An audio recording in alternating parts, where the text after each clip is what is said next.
Question number 30 में दिया हुआ है, on a circular table cover of radius 32 centimetre a design is formed leaving an equilateral triangle A B C in the middle as shown in figure this, find the area of the design shaded region. सबसे पहले मैं इसमें जो है shaded region बता देता हूँ। ये शेडेड रीजन है हमारा, जो ट्राइंगल और सर्किल के बीच में है, तीनों साइड में। ठीक है, ये भी है हमारा, ये भी है, ये भी है, यहाँ तक ये सब एरिया है। इसी तरह से यहाँ पर है इस साइड में, ये पूरा का पूरा एरिया हमारा शेडेड रीजन है। इसका हमको एरिया निकालना है इस रीजन का। तो इसका मतलब ये हुआ कि एक तो हमारे पास सर्किल हुआ और एक हमारे पास ट्राइंगल हुआ। तो सर्किल का एरिया तो हम डायरेक्ट निकाल सकते हैं क्योंकि हमको 32 सेंटीमीटर इसका रेडियस दिया हुआ है। तो ये हमारा 32 सेंटीमीटर इसका रेडियस है, 32 सेंटीमीटर। तो इसका तो एरिया ऑफ सर्किल कर देते हैं हम, area of circle. Area of circle हो जाएगा पाई आर स्क्वायर। पाई कितना है 22/7, आर कितना है 32 × 32, ये हो जाएगा। तो ये हो जाएगा 22 × 32 × 32 कितना होगा 32 × 32, 22 दूनी 64, 6, 102, ये हो जाएगा 1024 डिवाइडेड बाई 7, 1024। इसको फिर करेंगे यहाँ पे, तो ये हो जाएगा 8 और ये हो जाएगा 44, 52 एंड 22 डिवाइडेड बाई 7। इतने सेंटीमीटर स्क्वायर क्या है इसका एरिया आ जाएगा हमारा सर्किल का। अब हमको निकालना है ट्राइंगल का। अब ट्राइंगल के लिए हम यहाँ पे ये लेते हैं, ये वाला ट्राइंगल ले लिया हमने बड़े वाला। अब इस ट्राइंगल में ये ए है, ये बी है और ये सी है। अब इसमें क्या है, ये सेंटर दिया हुआ हमको ओ, किसका सर्किल का।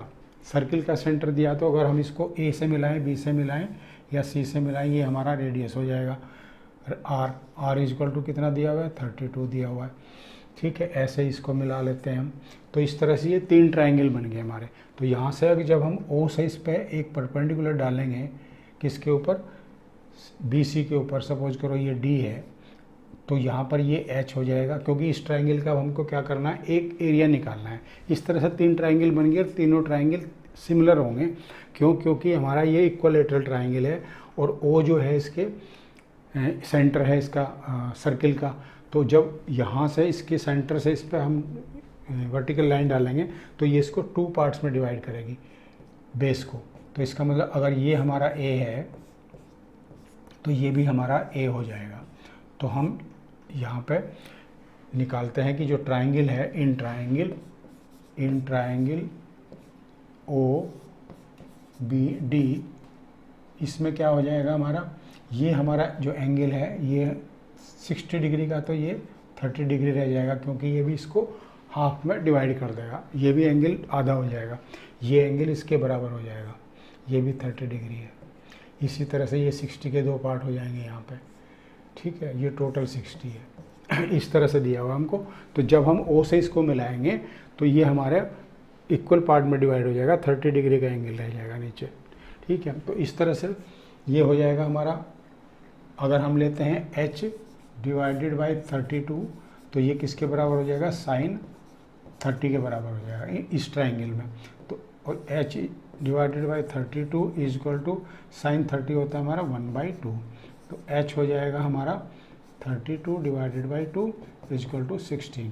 तो एक तो हमारी आ गई h की वैल्यू आ गई। हमको h है, अब a और निकालना है, क्योंकि बेस नहीं है हमारे पास में, तो ट्राइंगल का एरिया नहीं निकाल सकते हम। यहाँ पे अब बेस निकालने के लिए हम क्या करेंगे, a divided by 32 will be cos 30 degree, ये cos से निकल जाएगा। तो a डिवाइडेड बाई 32 ये किसके बराबर हो जाएगा, cos 30 होता है √3/2। तो a इक्वल टू हो जाएगा हमारा 32 √3/2 और 2a कितना हो जाएगा, क्योंकि हमारा साइड जो है वो 2a के बराबर है साइड। ये हो जाएगा हमारा 32 √3/2 मल्टीप्लाइड बाई 2, 2 से 2 कैंसिल हो गया, तो 32 √3, ये इसका आगे साइड हमारे।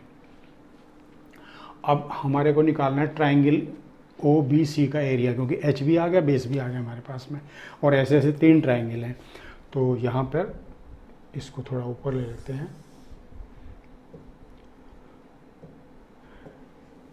Therefore area of triangle OBC ये हो जाएगा हमारा 1/2 इंटू 32 बेस हो गया इसका, और h कितना हो जाएगा इसका, h हो जाएगा 32/√3 इसका बेस हो गया, और हाइट कितनी होगी 16 होगी। 2 से इसको कैंसिल कर दिया, ये 8 आ गया यहाँ पर, तो ये हो गया 16 24 25 256/√3 जो है इसका एक का एरिया आ गया।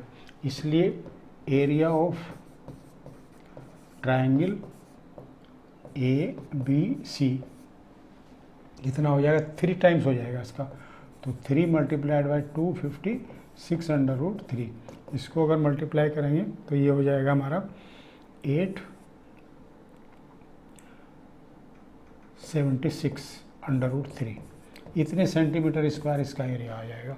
तो इसलिए therefore area of shaded region क्या हो जाएगा हमारा, ये हो जाएगा हमारा शेडेड रीजन किसके बराबर हो जाएगा, सर्किल माइनस ट्राइंगल। तो सर्किल का हमने कितना निकाला है, सर्किल का निकाला हमने 22528 / 7 माइनस, और ट्राइंगल का निकाल दिया हमने 768/√3, और इसने यही इसका आंसर ऐसे के ऐसे ही लिखा है यहाँ पर ये वाला, तो हम ये हमारा इसका आंसर आ गया। बिल्कुल क्लियर है, इसमें ज़्यादा कैलकुलेशंस नहीं की, √3 की कोई वैल्यू नहीं पुट की, कुछ नहीं किया, तो इस तरह से ये क्वेश्चन कंप्लीट हो गया हमारा। सिंपल है, बस समझना है कि हमारे पास में 2 फिगर आ गई, एक सर्किल आ गया एक ट्राइंगल आ गया, दोनों का एरिया निकाल लो, माइनस करो, जो शेडेड रीजन है उसका एरिया इसमें हमारे पास आ जाएगा। तो ये क्वेश्चन भी इस तरह से कंप्लीट हो गया। यहाँ पर जितने भी क्वेश्चंस हैं वो सारे के सारे हमको ये देखना है कि वो जो शेडेड रीजन है वो बेसिकली किस किस को माइनस करके आएगा बस। तो हमारे को, और फिर जो हमको पैरामीटर्स दिए हुए हैं उसके हिसाब से उनको कैलकुलेट करना है हमको। उसमें कुछ प्रॉपर्टी भी यूज़ कर रहे हैं अभी हम, जैसे ट्राइंगल, सर्किल और ट्राइंगल की प्रॉपर्टी हमने मिक्स की है यहाँ पे, कि किसी अगर सर्किल के अंदर में एक ट्राइंगल हो हमारा इक्विलेटरल ट्राइंगल, तो उसके जो सेंटर से हम अगर उस पर परपेंडिकुलर डालते हैं तो वो जो जिस भुजा पर, जिस साइड पर हमने परपेंडिकुलर डाला है वो उसको 2 पार्ट में डिवाइड करती है, और जो तीनों एंगल है वो 60 डिग्री के होते हैं, और वो एंगल को भी 2 पार्ट में डिवाइड करता है। अगर हम उसको सेंटर को वर्टिसेस से मिला दें इसकी ट्राइंगल की, तो वो एंगल को भी 2 पार्ट में, इक्वल पार्ट में डिवाइड करेगा। तो 60 डिग्री का एंगल था 30 डिग्री का एंगल हो जाएगा वो। तो ये इस तरह की प्रॉपर्टी जो है हमको इसमें यूज़ करनी होती है। बाकी तो सिंपल क्वेश्चन है आगे। तो इस तरह से प्रॉपर्टीज़ यूज़ करनी है, फिगर्स देखनी है क्या क्या दी हुई है हमको, उसमें से क्या, किस में से क्या माइनस करना है, दैट्स ऑल। ठीक है, इससे ज़्यादा सर्किल के अंदर कुछ भी नहीं है। नेक्स्ट वाला क्वेश्चन करते हैं अब।